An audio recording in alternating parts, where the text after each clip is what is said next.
1108. That time check was brought to you by GES 4th Generation LED Lights, and Natasha. Tuloy ang ligaya, damhin ang ginhawa, pagkat may pag-asa, tayo'y pamilyang Natasha.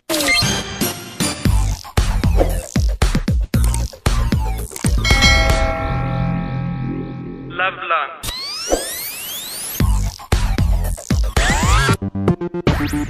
Love lang. Kapag kintab na sahig ang pag-uusapan, dito na tayo sa number 1. Star Wax Floor Wax. Kintab ay to the max. Tayo na't maglinis ng sahig, kuminding-kending tayo mga misis. Kapag kintab na pag-usapan, dito na tayo sa number 1. Mag-Star Wax Wax, Star Wax Wax.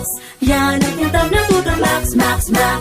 Star Wax ang number 1 floor wax. May waterproof formula. Buhusan man ng tubig, balikin tap ang sahig. Mag-Star Wax Wax, Star Wax Wax. Star Wax, di amoy gas. Star Wax ang number 1 kintab na to the max. Star Wax Floor Wax. Ang number 1 floor wax. Manufactured by ACS Manufacturing Corporation. ISO certified. World-class quality. ACS. MOR Bedtime Stories. Mga istorya sa kinabuhi. Isang mapagpalang araw sa inyo lahat, aking mga kababayan. Oras na naman para sa ating AL Radio Drama. Ako si DJ LC, ang inyong DJ para sa araw na ito. Ngayon naman tayo may panimbago na naman tayo matutunghayan na pagsasadala ng ilan sa mahalagang bahagi ng palabas na The Barboys na tumatak sa isipan ng mga manonood.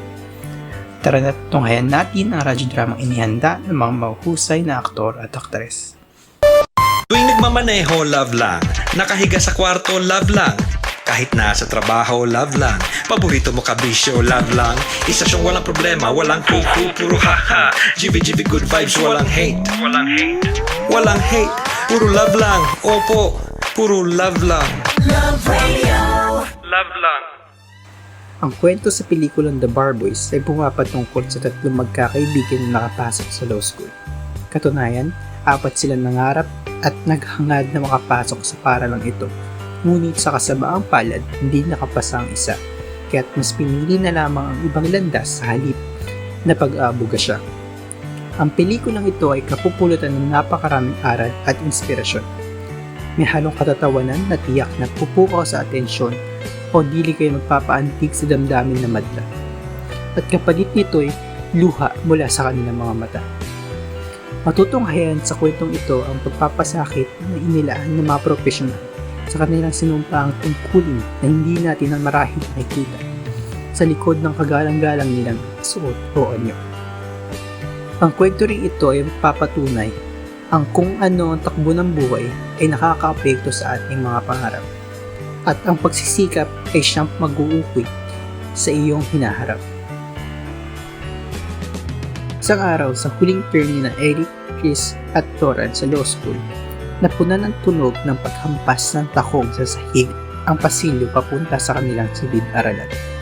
Nagmula ito sa mabibigat na hakbang ng isang terror at istriktong propesor na si Justice Fernandez. Binalot ng katahimikan ng bawat sulok ng kwarto hanggang sa magsimula magtanong ang propesor tungkol sa mapagbasa at inatas sa kanila. Isa rin ito sa mga eksenang tumatak sa masa dahil ipinakita dito totoong nangyayari sa loob ng klase ng mga nag-aaral ng law. Tunghayan natin ang sumunod na nangyari. De Jesus, Pauline, did you read everything? Yes. Stop smiling. Now tell me, pwede ka bang tumakbo sa eleksyon kung nakakulong ka? No, Justice Hernandez. Sigurado ka? Wag ka munang umupo. I'm not done yet. Sigurado ka? Yes po, Justice Hernandez. Remain standing.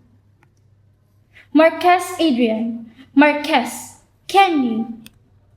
That was not on the readings po, ma'am. You do not read enough if you do not know the answer. This is a no-brainer.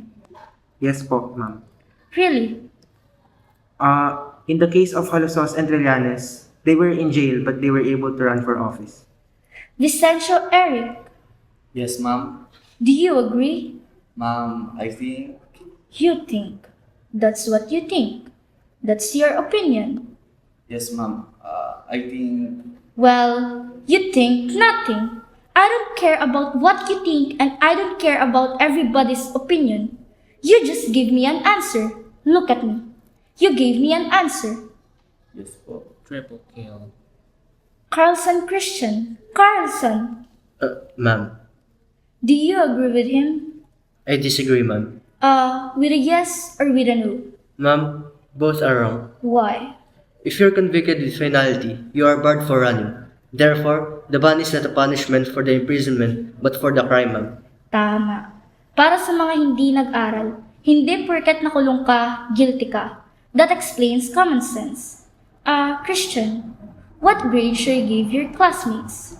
Ma'am, I think... What did I say about opinions? Ma'am, they deserve a 5. 5. Very good. You're all dismissed. Thanks, bro. You're the best. Love lang. Mrs., gusto mo bang maging milyonarya? Dali, sali na sa Pride Kwarta Bonanza Promo! Isulat sa malinis na papel ang inyong complete name, contact number, age, address, at pirmahan. Ilagay sa white legal-sized envelope, kalaki pa mga ito. 6 sachets of Pride Powder 40 gram, or 1 pouch of Pride 500 gram, or 1,000 gram, or 2,000 gram, or 1 wrapper of Pride Bar 400 gram. At isulat ang promo title, produktong ginamit, at ang MBC station. Ipadala o ihulog sa drop boxes sa MBC stations nationwide. Sa DZRH, Love Radio, Yes the Best, Easy Rock, at Aksyon Radyo. May weekly cash na, may 1 million grand prize pa! Dali, mas marami kang ipadala, mas malaki ang chance mong maging milyonarya! Pride Kwarta Bonanza 2018! Hatid sa inyo ng Pride Detergent. Celebrating 40 years of cleaning excellence. See posters for complete details. Promo is from March 5 to June 1, 2018. Per DTI FTEB permit number 0629, series of 2018. Kung ang unang eksena ay umikot sa mga pangyayaring naganap sa silid-aralan ng mga law student, ang susunod na eksena ito ay magpapakita ng pangyayaring sumubok sa pagkakaibigan ni Eric Grace at Tora. Dala ng emosyon, ang mga salitang binitawan na magkakaibigan sa isa't isa ay tiyak na nag-iwan ng mga sugat sa kanilang mga puso, na sila rin nagpatibay palalo sa kanilang samahan. Ihanda ninyo ang inyong mga sarili dahil mabibigat ang mga linyang inyong maririnig sa eksenang ito. Tunghayan natin ang mga sumusunod na pangyayari. Na-compute ko na yung grades ko nung first year, hinihila niya yung grades ko pababa this year. Pasensya na, pare. Sobrang importante dito sa akin, so sana maintindihan mo. Pero, honors lang naman yun di ba? Ako, babagsak ako. Alam mo, may sakit sa tatay, kailangan ko akong graduate. Wala na bang ibang paraan yan? Teka, honors lang? Anong pinagsasasabi mo? My dad tells me every day that I've been making the wrong decisions in my whole life. My girlfriend for 6 years left me. She left me for this honors, so anong honors lang pare? Anin mo ba yan, ha? Anin mo ba yung honors mo? Guys, relax lang. You don't have to decide ngayon. Toran, pwede ba? Hindi ka naman namin kinakausap eh. Wow, salamat ha. Can you please shut up? Dati pinapakinggan niyo ako ah. Well, your opinion doesn't matter to us now. I can give up my honors para lang sa kaibigan mo. Sige, alam mo sana balang araw makabil ka ng marami mong kaibigan. Maraming kaibigan? Ang kapal na mukha mo. It doesn't mean na mayaman ako na wala akong problema. Itong honors na to, ito na nga lang yung only way para ma-appreciate ako ng dad ko. Ikaw, pamilya mo, they love you, they care for you. Wow, buti ka pa. Unlike my dad, he wants me to be a clone of him. Sir, ilang minuto po kayo magdedebate? Sandali na lang kami, Kuya Bong. Alam mo, kawawa ka naman. Gusto kang maging clone ng tatay mong mayaman. Ako kasi, ayoko maging clone ng tatay kong mahirap. Kaya Chris, pare, please. I can't. Boy Eric! Bayan mo na siya. Pare naman, you get to tell me what to do. Not anymore. Kuya, okay na. Okay na, sir. Pakilinis ng basura dito. Tuwing nagmamaneho, love lang. Nakahiga sa kwarto, love lang. Kahit nasa trabaho, love lang. Paborito mo kabisyo, love lang. Isa siyang walang problema, walang kuku, puro haha. GV, good vibes, walang hate. Walang hate. Walang hate, puro love lang. Opo, puro love lang. Love Radio. Love lang. Bigay ni Mami sa amin ay tiki-tiki. Sarap-sarap lagi namin kumain. Ubus-ubus para di pagkain namin. Salamat sa tiki-tiki. Tiki-tiki Plus at Tiki-tiki Star. May appetite boosters for your baby. Busog sa sustansya at pagmamahal. Ang batang nagtiki-tiki.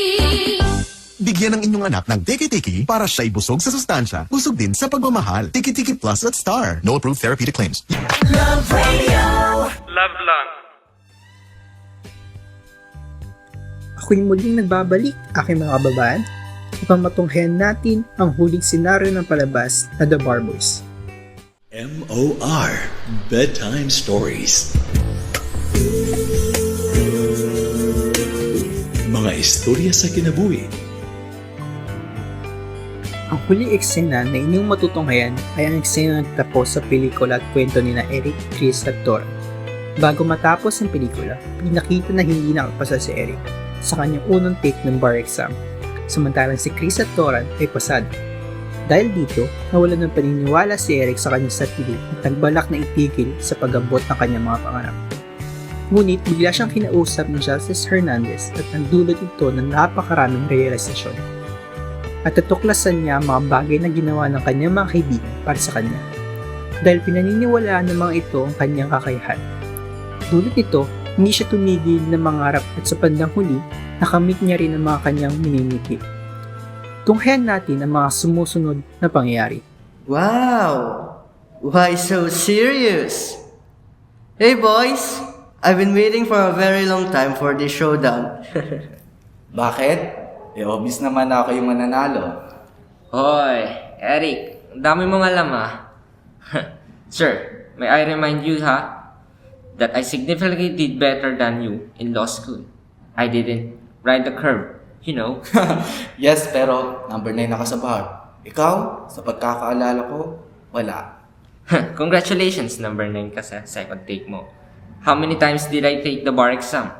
1. And we reviewed you for that. Turan, legal knowledge is cumulative. It doesn't matter where you start. It only matters how you end. And if it ended with me taking the bar exam twice, siguro mas mataas ang score ko kaysa sa'yo. Okay, I see that both of you have good points. But we all know that there's no way of proving that. Today? Very interesting. Okay, alright. Yes, Turan. See you. I will see you never, Carlson. I won't bet on you. Kidding. Game. Eric, don't be surprised if I finish this quickly, Pinakita sa pelikulang ito ang mga paghihirap ng mga mag-aaral na nag-aaral ang law. Problema pang pinansyal, problema sa karelasyon, pagbuo ng mga koneksyon, at pati na rin mismo sa pagkuha ng bar exam. Kailan lamang sa pagsubok na pinakita dito. Ang mga pinagdaanan ni na Eric, Chris at Tora ay tiyak na malapit sa puso ng mga manunood. Nag-aaral man o hindi na. Dahil lahat ito ay naranasan o nararanasan natin sa totoong buhay. Hindi lamang sa law school nagaganap ang pinitong klase ng pressure. Wala rin pinipili ang task o level ng pag-aaral ang pagsubok na nakita natin sa pelikula ito. At inuulit ko, ito ang kwento na kaalip sa mga anino ng mga profesional na nakikita lamang natin ang kanilang mga narating. Ngunit hindi ang mga daan na kanilang tinahak upang makarating dito. Ito ang kwento na nagpapatunay na ang realidad talaga nakaka-apekto sa pangarap. Ngunit ang pagsisikap ay siyang mag-uukit sa iyong hinaharap. Muli, ako si DJ LC ng El Radio Drama. Maraming salamat sa inyong pakikinig. Tuwing nagmamaneho, love lang. Nakahiga sa kwarto, love lang. Kahit nasa trabaho, love lang. Paborito mo kabisyo, love lang. Isa siyang walang problema, walang kuku, puro haha. GV, good vibes, walang hate. Walang hate. Walang hate, puro love lang. Opo, puro love lang. Love Radio. Love lang.